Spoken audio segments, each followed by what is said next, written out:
ഒരു പ്ലാനും ഇല്ലാണ്ട് ഒരു 100 സാധനം മേടിക്കാൻ വേണ്ടി വളാഞ്ചേരി പോയ കഥയാണിന്ന്. ബസ്സൊക്കെ കയറി നേരെ പോയത് പരാഗിലോട്ടാണ്. നമ്മുടെ ഇന്നത്തെ മെയിൻ ഉദ്ദേശം ശ്രീന ചേച്ചിയുടെ എൻഗേജ്മെൻറ്റിൽ ഡ്രസ്സ് മേടിക്കുക, ശ്രുതിയുടെ കല്യാണത്തിന് വേണ്ടിയിട്ട് ഡ്രസ്സ് മേടിക്കുക, ഫുഡ് കഴിക്കുക, നേരെ തിരിച്ച് വീട്ടിൽ പോവാം. അങ്ങനെ കുറേ മെറ്റീരിയൽസൊക്കെ നോക്കി ഞാൻ പറയണ ഹിന്ദി ആ ചേട്ടൻ പറയണ മലയാളം എനിക്കും മനസ്സിലാവാത്തതുകൊണ്ട് എല്ലാം വളരെ എളുപ്പമായിരുന്നു. അങ്ങനെ കുറച്ച് തുണികളൊക്കെ പെറുക്കിക്കൂട്ടി ഞങ്ങൾ അവിടെ നിന്ന് ഇറങ്ങി ഒരു ഓട്ടോ പിടിച്ച് നേരെ ഫുഡ് കഴിക്കാൻ വേണ്ടി പോയി.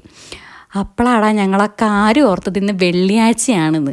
അങ്ങനെ അവിടുന്ന് പോസ്റ്റായി യാറാമാൾ കയറി അവിടെ മെയിൻ്റനൻസ് നടക്കുന്നതുകൊണ്ട് അവിടുന്ന് ചമ്മി ഇറങ്ങി നേരെ വേറെ ഒരു റെസ്റ്റോറൻറ്റിൽ കയറി ഫുഡിന് വേണ്ടി ഞങ്ങൾ കാത്തങ്ങിരുന്നു. വിശപ്പങ്ങ് ഉച്ചയിലെത്തിയപ്പോഴത്തേനും ഞങ്ങൾ ഓർഡർ ചെയ്ത ഫുഡൊക്കെ വന്നു.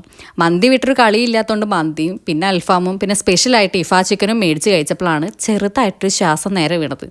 അങ്ങനെ ഫുഡ് വഴി കലാപരിപാടികളൊക്കെ അവസാനിപ്പിച്ച് നേരെ വാഷ്റൂമിൽ പോയി കുറച്ച് ടച്ചപ്പ് ഡ്രാമയൊക്കെ നടത്തി അവിടെ നിന്ന് ഇറങ്ങി നേരെ മാക്സിൽ കയറി. അവിടെയും ചുമ്മാ കറങ്ങി തിരിഞ്ഞ് നിന്നല്ലാണ്ട് ഞങ്ങൾക്കൊന്നും ഇഷ്ടപ്പെട്ടില്ല.